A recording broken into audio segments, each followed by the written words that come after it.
बांझ जिठानी। अमिता और सुनीता आपस में देवरानी जिठानी होती हैं। शादी के कई साल बाद भी अमिता को कोई औलाद नहीं होती, लेकिन शादी के 1 साल में ही देवरानी सुनीता को एक प्यारा सा बेटा होता है।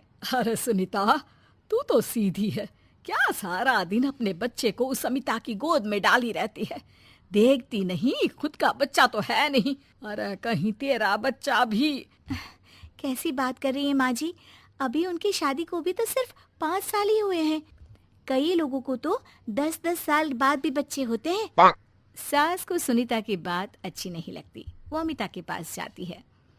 देख अमिता, घर का काम कराकर सुनीता का एक तो छोटा बच्चा, वो बेचारी घर को चिराग भी दे और सारा दिन किचन में खटती रहे, और ऊपर से तू आराम करे। दीदी, खाने में क्या बनाना है दोपहर को? मैं किचन में जा रही हूँ। अरे नहीं नहीं, मैं हूँ ना, मैं खाना बना लूंगी। अरे खाना आप बनाएंगी तो मुन्ने को कौन पकड़ेगा? अरे तू पकड़ेगी, मैं पकड़ूंगी। भाई माँ ही तो मुन्ने को पकड़ती है। तू काम करे और ये मुन्ने के नाम पर आराम। अरे नहीं नहीं माँ जी, मैं माँ हूँ माना, लेकिन अमिता दीदी का प्यार भी कम नहीं है। सारा दिन भी नहीं खिलाएंगी तो रात को नींद नहीं आएंगी इन्हें। अरे तो दूसरे की औलाद तो दूसरे की होती है ना। ला अमिता, मुन्ने को मुझे दे दे।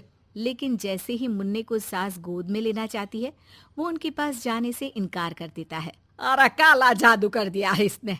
बच्चा किसी के पास आ ही नहीं रहा है भाई। माँ, इसे काला जादू नहीं, प्यार कहते हैं, जो दीदी मुन्ने से करती हैं। अरे हाँ हाँ, हम तो दुश्मन है ना इसके, जो ये हमारे पास नहीं आ रहा है। अरे सगी दादी हूँ मैं, पूरी की पूरी कोठी इसी के नाम कर जाऊंगी। अब बोल, अब भी प्यार है क्या इससे? अमिता को सास की बात पर गुस्सा आ जाता है।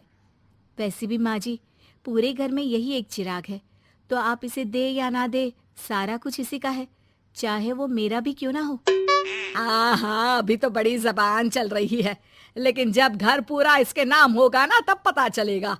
अमिता और सुनीता दोनों ही मिलजुल कर रहती थी, इसलिए सास की बात का दोनों को ही बुरा ना लगता। मिलजुल कर काम करती और हंस खेल कर रहती। अरे बेटी, तेरी दोनों भाभियों ने तो मुझे साइड कर रखा है। अरे दोनों में इतनी पड़ती है कि मुझे तो डर लग रहा है, कहीं एक दिन ये दोनों मेरी बात मानने से इनकार ही ना कर दे। अरे तो खेल खेलो और दोनों को अलग कर दो, इस पे कौन सा गणित लगाना है माँ? हाँ हाँ, ये तो है, चल देख लेती हूँ मैं। अगले दिन सास धीरे से एक लाल पेन लेकर मुन्ने के बदन में लगा देती है और लोगों को बुलाकर हंगामा करती है। अरे देखो देखो, ये क्या हो रहा है मुन्ने के शरीर में? अरे ये क्या हो गया मेरे बेटे को? मैं अभी इसे लेकर डॉक्टर के पास जा रही हूँ। अरे ना दीदी, परेशान मत हो, मैं तैयार कर देती हूँ और कैब बुला लेती हूँ, बाद में ले जाइए आप इसे। अरे बेटा, तेरा है, वो क्यों ले जाएगी? वैसे भी ये डॉक्टर का नहीं, तांत्रिक का मसला है। किसी ने मुन्ने पर जादू करने की कोशिश की है, जिससे वो मुन्ने को मार ले। सुनीता ये सुनकर रोने लगती है। कौन मेरे मुन्ने को मारने की कोशिश करेगा माँ जी? नहीं नहीं, ऐसा कुछ नहीं होगा। सास अमिता की तरफ देखकर कहती है। अरे वही जिसकी खुद की औलाद ना हो। कैसी बात कर रही हैं माँ जी आप? मैं क्यों मारूंगी अपने ही बच्चे को? वो तो मेरे बेटे जैसा है। अरे बेटे जैसा है, बेटा तो नहीं है ना। वैसे भी मैंने तांत्रिक को फोन कर दिया है। थोड़ी देर में वहाँ तांत्रिक आ जाता है।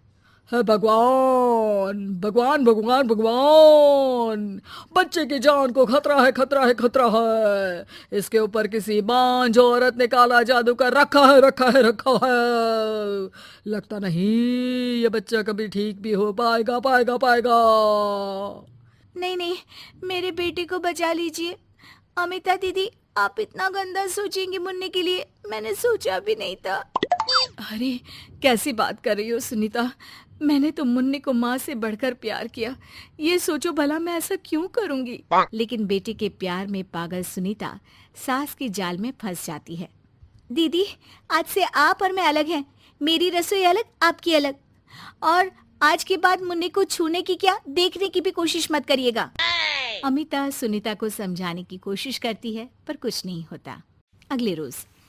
ला सुनीता, मैं मुन्ने को नहला कर तैयार कर देती हूँ। नहीं नहीं माँ जी, मैं नहला देती हूँ। लेकिन जैसे ही वो मुन्ने को नहलाने लगी, पेन के निशान एक एक करके निकल गए। अरे माँ जी, ये तो किसी ने पेन से निशान बनाए थे। देखिए, जैसे ही मैंने मुन्ने को नहलाया सारे निकल गए। अब अरे नहीं नहीं बहू, ये तो बाबा का कमाल है कि बच्चे के ऊपर से ये साया धुल गया। लेकिन ये क्या माँ जी, मुन्ना तो रोया ही जा रहा है, न खा रहा है न दूध पी रहा है, बस चाची चाची कर रहा है। अरे इतनी जल्दी उसका भूत नहीं उतरेगा इसके सर से, मार मार कर खिला। जी माँ जी। लेकिन सुनीता का बेटा, जिसे अमिता से बेहद प्यार था, वो उसके पास जाने की जिद में ना खा रहा था ना पी रहा था।